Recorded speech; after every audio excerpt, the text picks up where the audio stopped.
Boa noite a todos.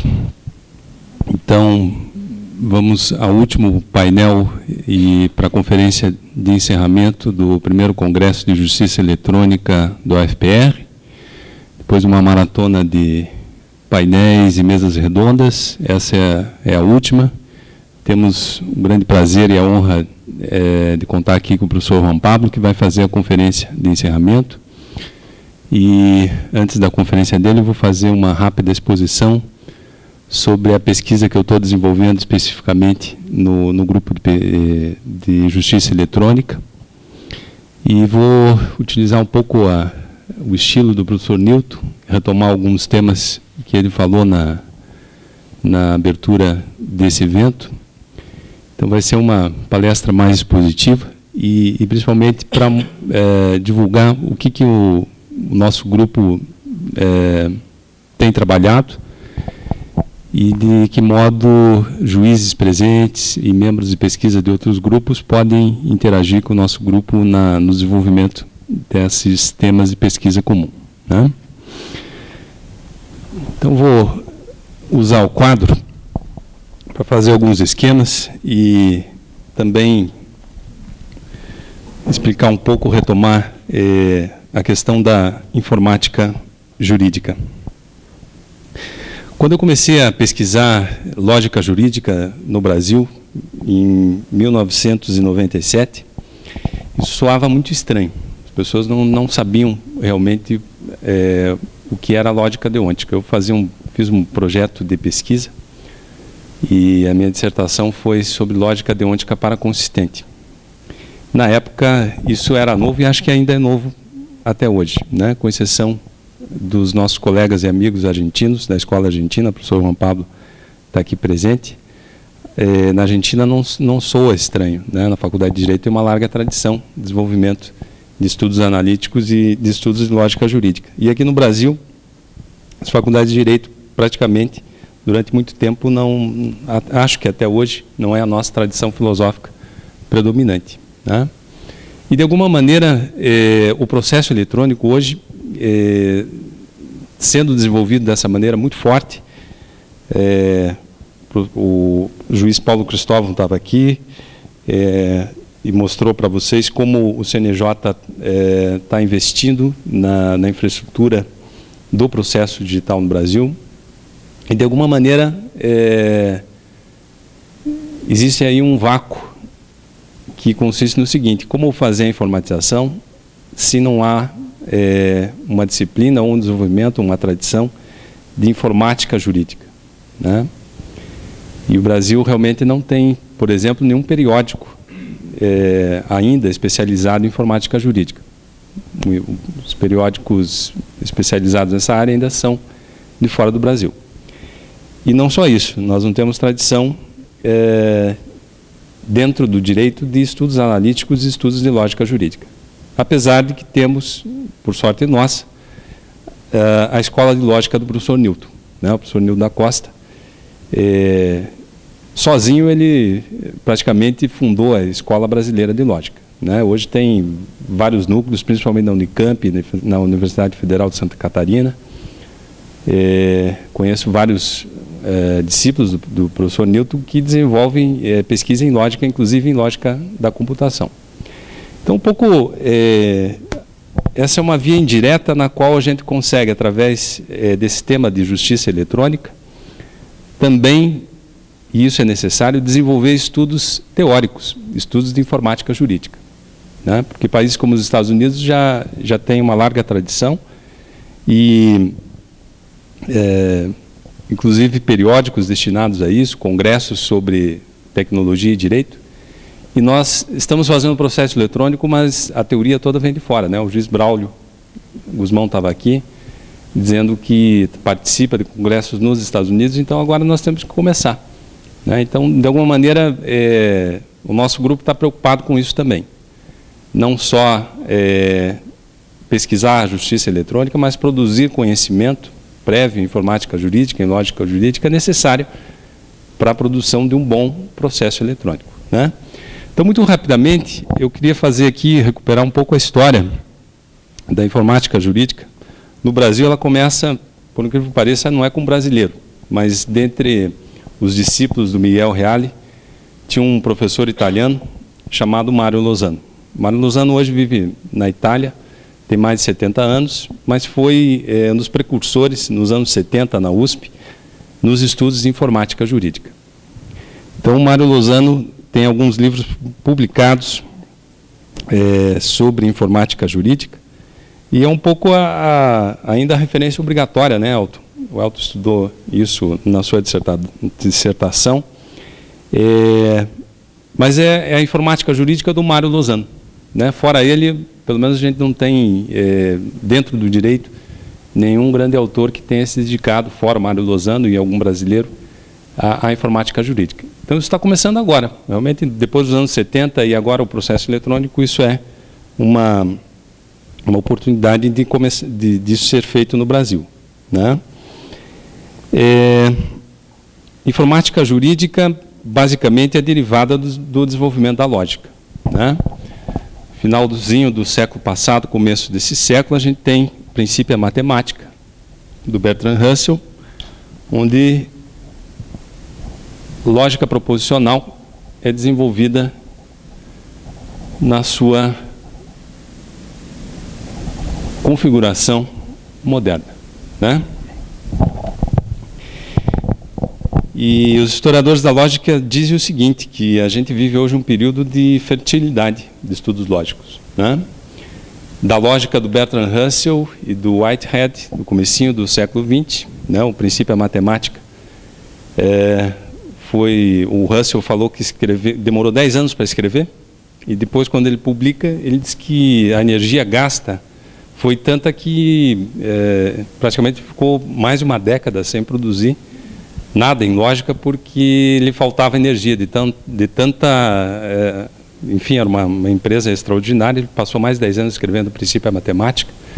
Depois apareceu o Gödel e descobriu que a empresa, né, de fundar toda a matemática em axiomas lógicos, era uma empresa fadada, não ao fracasso, mas a uma limitação grave, né? A matemática não cabia dentro da lógica. Então, a lógica se desenvolveu muito fortemente, e para o direito, o professor Juan Pablo mencionou isso já, os estudos de von Wright, né? Von Wright não é só fundador, Georg Henrik von Wright.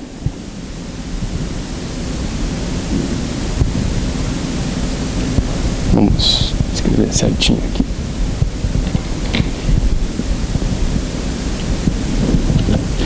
O ensaio dele é de 1951, de lógica deôntica, né? Mas ele também desenvolveu sistemas de lógica modal.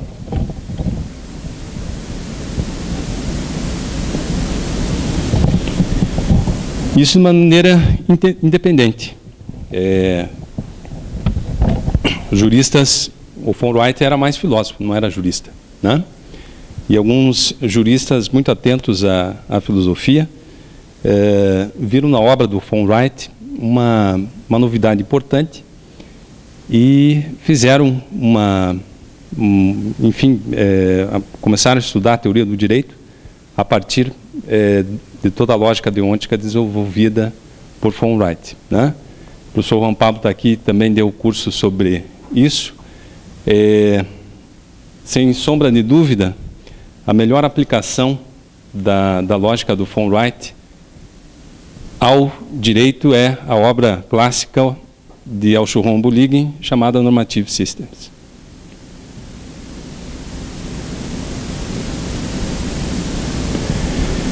Essa obra é muito importante, porque, pelo menos eu penso, ela serve de metodologia para o tratamento informático do direito, né? Por incrível que pareça, as pessoas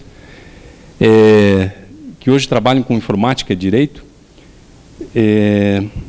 ou têm a formação em informática, ou a formação em direito, ou em ambas, né? Mas ainda não há uma disciplina de informática jurídica. E aí acaba sendo despercebido e acaba não sendo estudado uma obra fundamental como essa, né? Por quê? Porque é a obra que dá um tratamento lógico ao direito. Então, muitas pessoas, inclusive, vêm da informática ao direito, e aí o jargão que se usa na abordagem dos problemas jurídicos é o jargão enfim, uma linguagem própria da ciência da computação, né? Então, os cientistas da computação, por exemplo, eles chamam lógica de predicados, eles não chamam lógica de predicado, eles chamam de ontologia, né? Então, não é isso, Tiago? Você tem um determinado domínio da realidade, aí você precisa de uma ontologia. Eles dizem. O que é ontologia? Ontologia nada mais é do que um cálculo de predicados de primeira ordem, em termos lógicos, né? Então, existe uma linguagem aqui, tem a linguagem da lógica proposicional, e aí se agrega a ela operadores, né? Existe um X ou para todo X. Aí, com essa linguagem da lógica proposicional e predicados, você consegue montar uma chamada ontologia. Então, o que é mais frequente hoje é mais ou menos o seguinte: cientistas da computação, e dentro dos tribunais há pessoas formadas e profissionais da computação, quando vão estudar um problema jurídico, não partem do Normative Systems, né? Partem da chamada ontologia jurídica. Então, eu tive um aluno, inclusive, que escreveu um trabalho de graduação. Ele é, inclusive, doutor em ciência da computação na USP.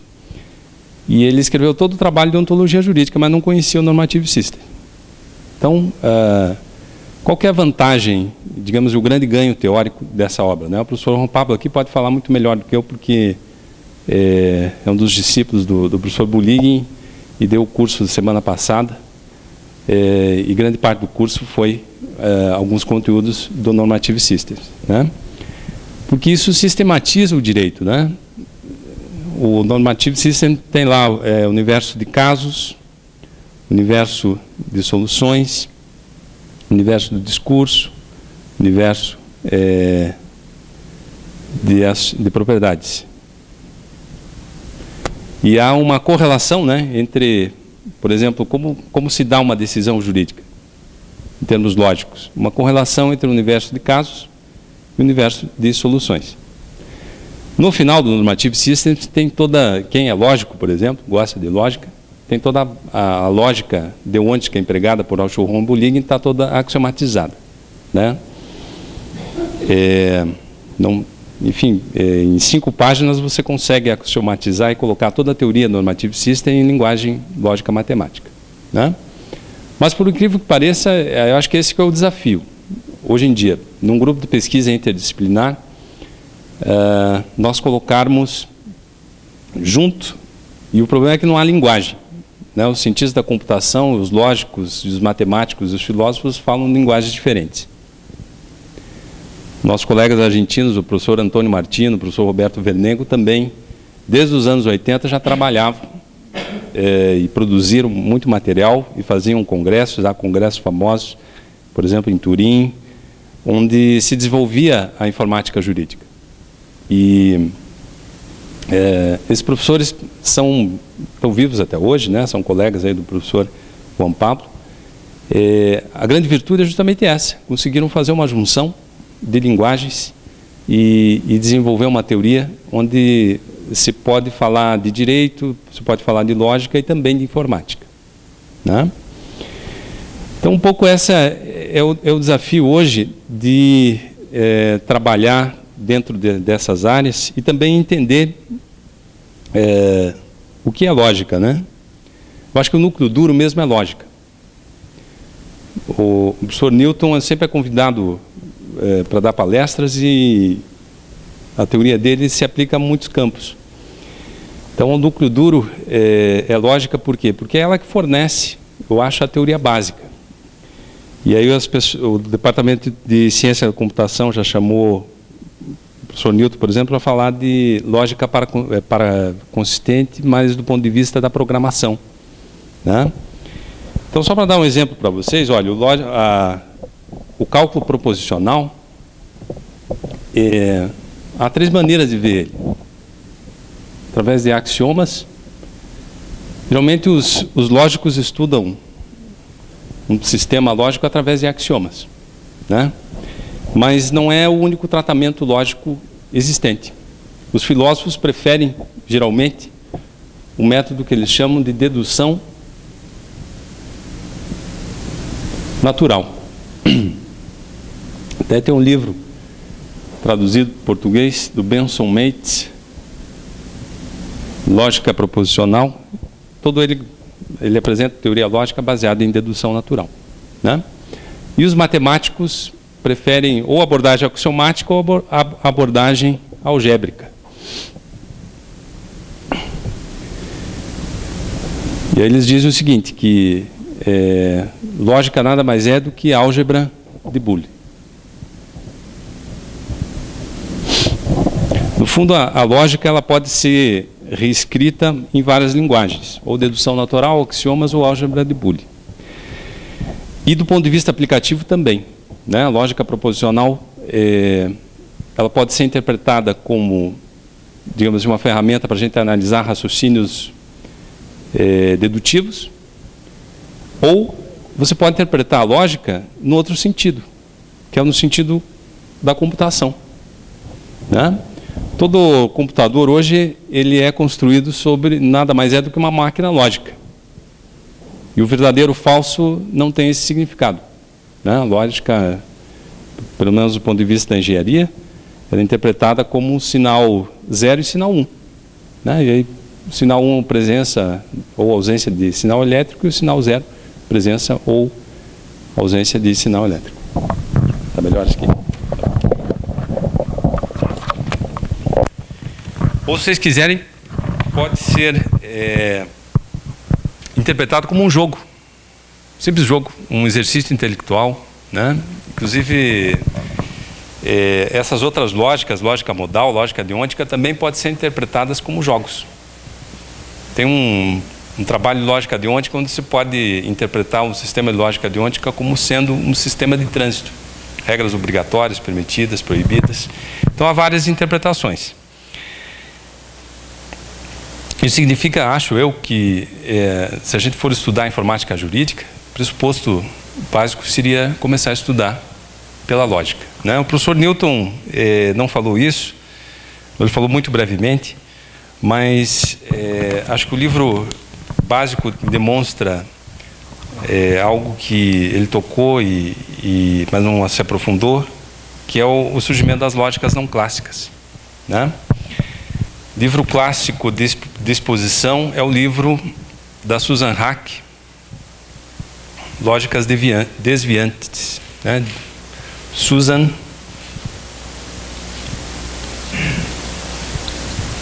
foi recentemente traduzido para o português.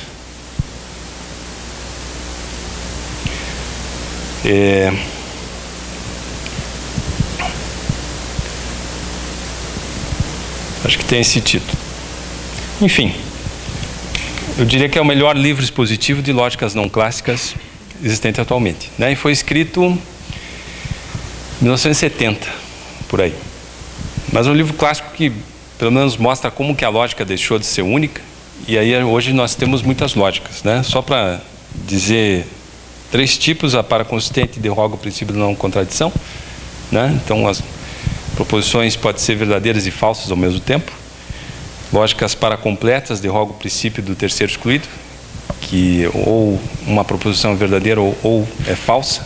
Numa lógica paracompleta isso não é verdadeiro. E lógicas não reflexivas, que o professor Newton também tocou na sua exposição, né? Que derroga o princípio da identidade. Uma proposição não é necessariamente igual a ela mesma.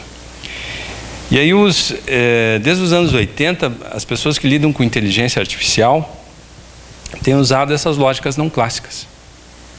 Inclusive, acho eu que, pelo menos a percepção que eu tenho, é que essas lógicas elas são mais próximas das aplicações e das intuições que nós temos quando queremos empregar um computador. Então, digamos assim, a gente quer que um programa de computador tenha um funcionamento amigável, né? O professor Juliano Maranhão, aqui na exposição, dizia como ensinar o computador, digamos, ou traduzir instruções de um programa de computador, aquilo que está escrito no código, né? Esse é um dos problemas clássicos de informática jurídica. Só que a tradução para uma lógica clássica, ela apresenta problemas, porque ela às vezes não é intuitiva. Então tem uma série de lógicas não clássicas que foram desenvolvidas justamente para dar conta dessas noções mais intuitivas. Então, uma das lógicas mais usadas em inteligência artificial, pelo menos nos anos 80, era a lógica fuzzy.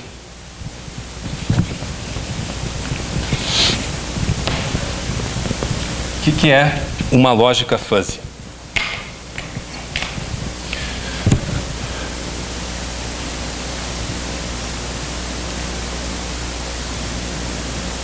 Fuzzy quer dizer difuso, traduzindo, né? Então, lógica fuzzy é muito utilizada pelos programadores para traduzir noções qualitativas. Se está frio, quente ou mais ou menos, né? Esses graus que a gente tem podem ser traduzidos melhor pela lógica fuzzy, né?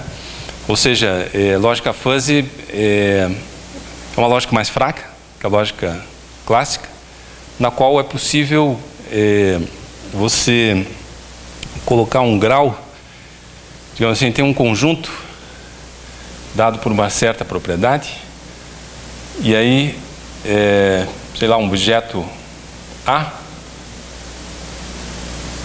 esse X aqui traduz mais ou menos a distância do pertencimento desse objeto A a esse conjunto dado por essa propriedade. Então, lógica fuzzy é muito utilizada hoje em refrigerador, né? Quando se vira o botãozinho, na verdade aquilo lá traduz um pouco essas qualidades. Muito frio, frio, médio, e aí não tão frio e desligado, né? Aí, claro que tem a parte axiomática, né? Tem trabalho clássico em lógica fuzzy, passa toda a axiomática e os lógicos, então, tem uma linguagem precisa para traduzir essas noções qualitativas dentro de uma linguagem lógica. Aí dos anos 90 para cá, os cientistas da computação passaram a estudar as chamadas lógicas não monotônicas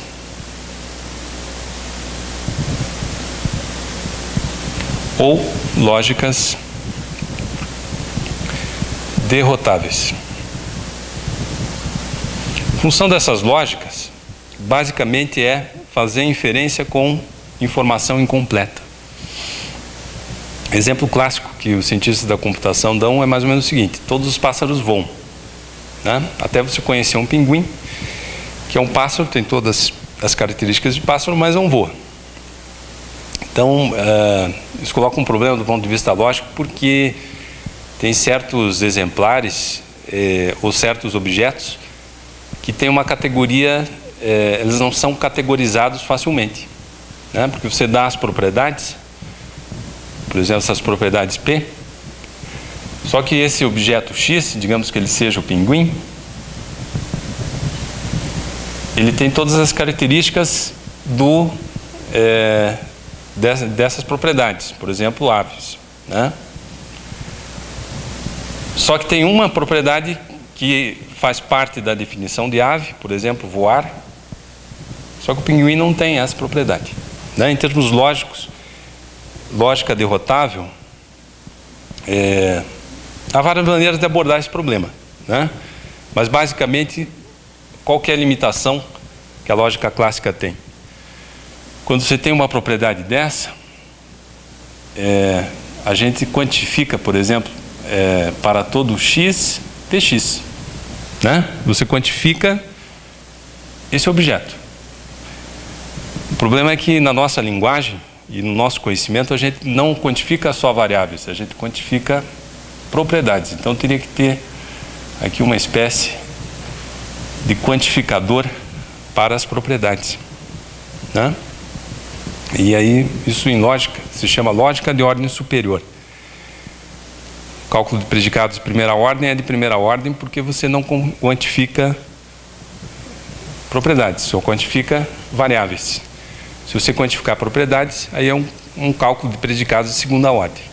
E quanto mais você possibilitar a predicação, digamos assim, de propriedades, mais você sobe na hierarquia. Só que isso tem uma série de problemas, né? Não é fácil assim, você perde o poder de inferência.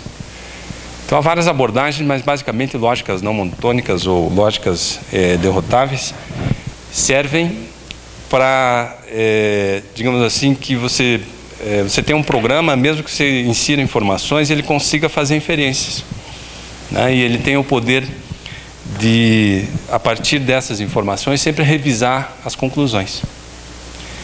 Para os cientistas da computação, inclusive eles usam, nos livros clássicos de lógica derrotável, eles dão o exemplo do raciocínio jurídico. Que a gente tem, sei lá, um juiz tem uma série de provas, talvez uma outra prova mude totalmente, absolva, por exemplo, o acusado, né?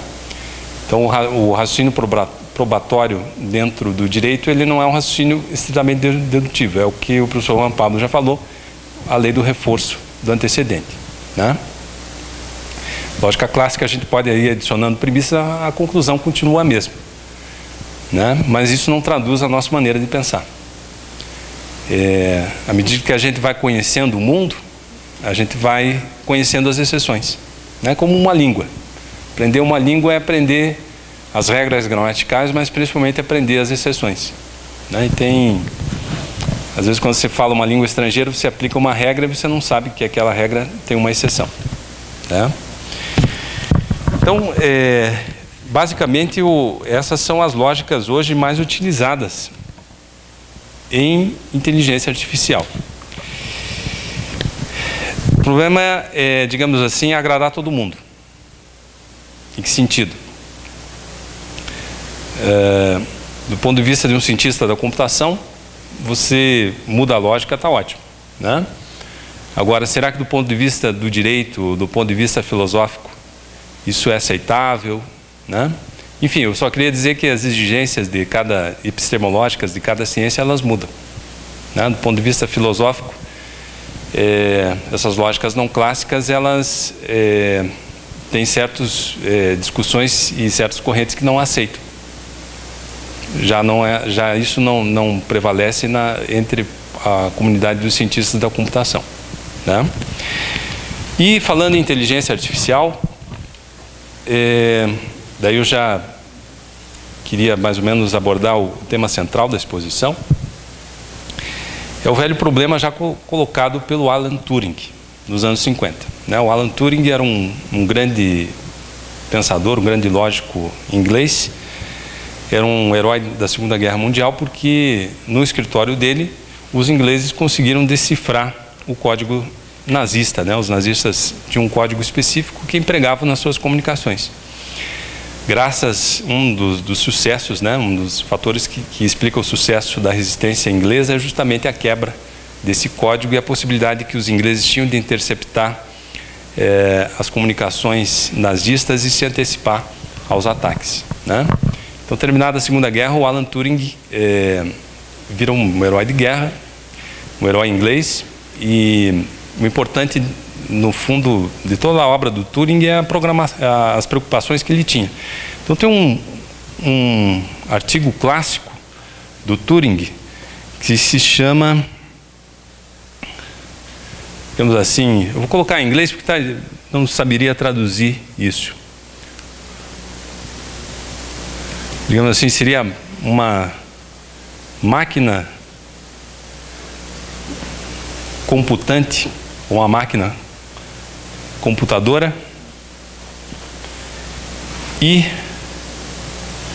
inteligência. É um artigo clássico, vocês acham facilmente na internet.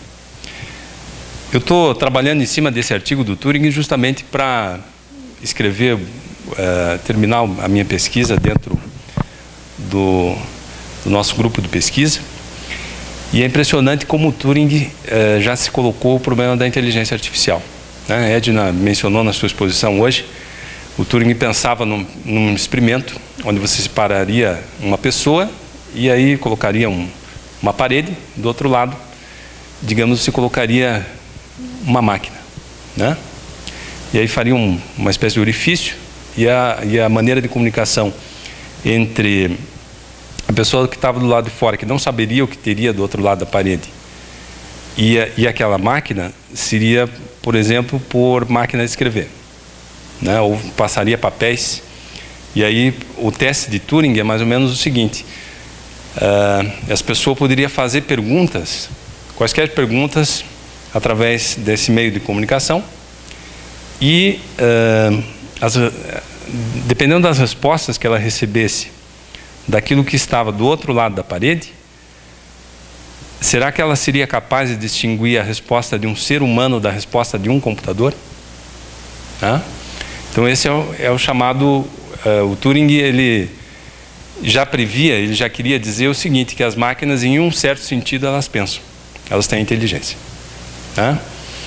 Então, para certas perguntas, as máquinas são mais eficientes do que a nossa inteligência. Se eu fizer uma conta mais complicada, aritmética, nós não somos capazes de responder, mas uma máquina é capaz de responder. Então, o teste de Turing é um teste no qual ele pensa uma máquina que, digamos assim, compute problemas, né? E ela seja tão avançada que o ser humano não seja capaz de distinguir uma resposta humana de uma resposta de uma determinada máquina, né? Eu penso o seguinte: hoje, como é que a gente poderia retraduzir o problema de Turing? Através de e-mail, né? Você mandar um e-mail, sei lá, para um programinha remoto, e ele responde. Hoje já tem resposta remota, né? Às vezes, inclusive, diz lá embaixo: não responda, esse é um e-mail gerado automaticamente. Você pode pensar um dispositivo inteligente que responda ao teu e-mail, né? Então esse seria talvez um teste contemporâneo da inteligência artificial. E isso está sendo trabalhado por quê? Porque, de alguma maneira, a gente não quer só acumular informação nos bancos de dados. E acho que aqui é que entra o que o professor Guiburg já antecipava, e escreveu um artigo na Doxa sobre as bases teóricas. O artigo se chama exatamente assim: Bases Teóricas para uma Informática Jurídica. Uma das ideias muito interessantes é a seguinte: nós temos 3 informáticas básicas, né? Informática documental, que é o primeiro estágio, você digitalizar documentos. Um segundo estágio da informática seria a informática de gestão, que seria você usar, enfim, um sistema computacional não só para digitalizar documentos e eliminar papel, mas também gerir uma determinada organização. O Brasil já chegou nesse estágio. Hoje nós estamos praticamente, tudo que foi falado ontem é informática de gestão. Mas o terceiro passo se chama informática decisória. E aí que entra a inteligência artificial, né? Inteligência artificial é que permite a tomada da decisão. E aí, enfim, isso tem vários graus. Um sistema pode tomar decisões sozinho, ou ele pode fornecer informações para que uma pessoa, com base na informação, tome a decisão, né? Então, há vários conceitos e, enfim, programas de inteligência artificial. Eu só vou mencionar um que eu acho que é o mais interessante, pelo menos das pessoas que eu estou em contato. O André, que é mestrando em matemática, está ali, né? Estamos em contato. Ele é especialista em rede neural. Então, rapidamente eu vou só dar esse conceito e dizer algumas explicações que já foram feitas, que a gente fez, e acho que pelo menos das informações das pessoas que eu conheço, é uma das estratégias de inteligência artificial mais interessantes para aplicar no direito, né? Rede neural, por incrível que pareça, o Alan Turing, nesse artigo, já mencionava, né? Ele dizia, o professor Newton falou exatamente isso também, que enfim, o computador é uma espécie de máquina, mas qual a diferença entre o computador e o nosso cérebro, né? Então ele pensava que alguma semelhança tinha. Aí, baseado nessa ideia de rede neural, a ideia já está em Turing. Aí não sei, parece que depois dos anos 70 não tem muita informação sobre a história da rede neural, mas é algo que voltou com muita força agora. Por quê? Porque é uma técnica de programação que permite você treinar literalmente treinar um computador, um programa de computador, né? Você, digamos assim, em 100 casos você programa um computador, o sisteminha. Ele é capaz, daí, no caso 101 para frente, reconhecer padrões e reproduzir esses padrões, né? Treinamento geralmente é feito através de uma curva matemática. Tem lá uma função que dá, tem várias funções, que dá de diferentes espécies de treinamento. Mas o importante é o seguinte, é que a máquina é capaz de, em certo sentido, não só pensar, mas aprender, né? Então, tem um trabalho aqui do Christian, que foi um aluno meu. O Christian é uma pessoa interessante porque ele não para. Ele fez engenharia no ITA, depois foi fazer direito, e aí sumiu no mundo. E a última notícia, o André me deu, ele está fazendo medicina, né? Ele chegou para mim e disse que o único problema interessante que ele tinha visto durante o curso de direito era a aplicação de rede neural no direito. Então, ele queria fazer uma aplicação. Eu dei o problema para ele, ele sumiu. 2 meses depois apareceu com a solução. Já estava o trabalho todo escrito. O que o Christian fez, né?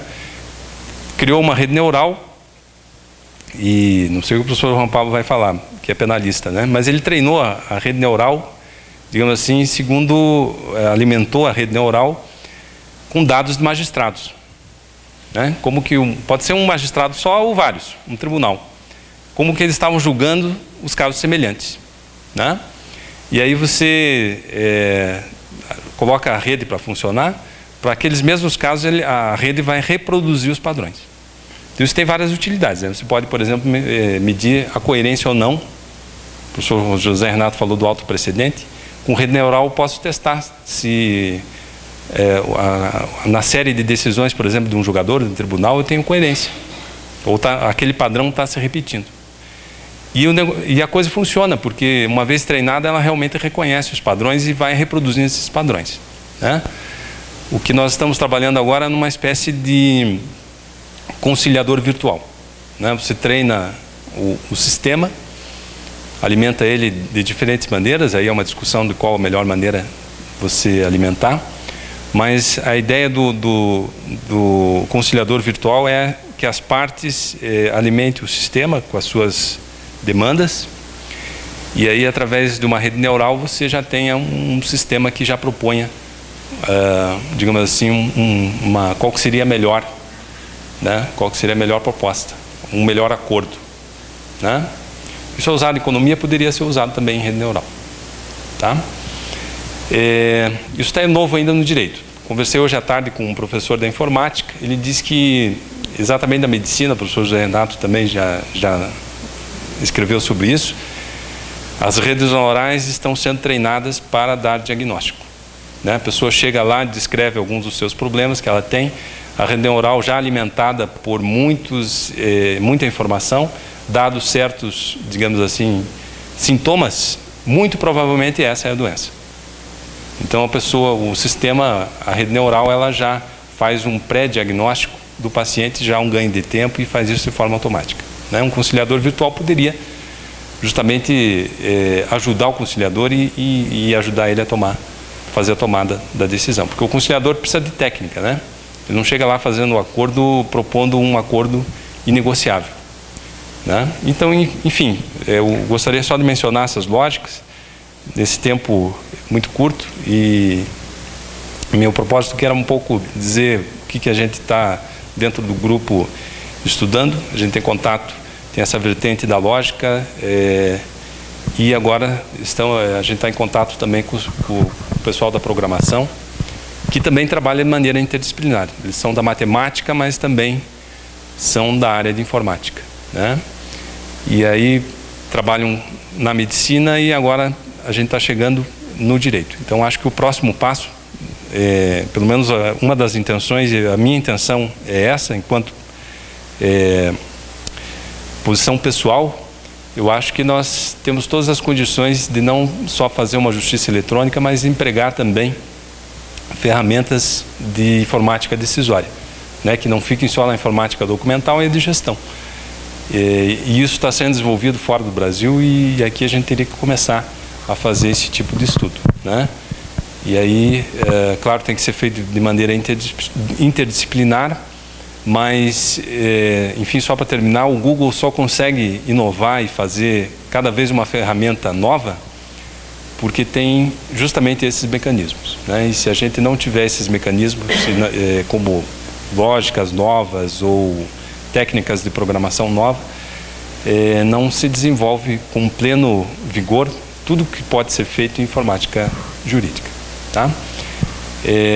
Então, só para terminar, eu tenho várias preocupações. Eu acho que os problemas são filosóficos, são lógicos, são matemáticos, são da ciência da computação. O desafio é trabalhar de maneira interdisciplinar para tentar, enfim, fazer o conhecimento avançar e satisfazer esse requisito necessário do avanço, né? Hoje, as grandes coisas que são feitas, Facebook, pelo menos que eu li, eu acho que concordo com isso. Qual que é a grande lição do Facebook? É que ele não é só feito por um cientista da computação, né? Existe muito entendimento de como a pessoa interage com a internet. Então, tem muita psicologia e há várias redes sociais que foram feitas, mas o Facebook, devido a essa interdisciplinaridade, esse entendimento interessante que tem entre a ferramenta computacional e a psicologia, o entender como nós se relacionamos e tentamos pensar intuitivamente com uma rede social, isso explica por que o Facebook foi a rede social que mais se desenvolveu e outras não, né? Então, acho que esse é um pouco o nosso desafio hoje, de fazer um processo inteligente nesse sentido do Turing, né? Então, basicamente era isso. Queria já passar a palavra ao professor Juan Pablo, que vai realmente fazer a conferência. Essa aqui foi só uma conferência positiva. A conferência realmente que vale agora é a conferência do professor Juan Pablo. Obrigado a todos.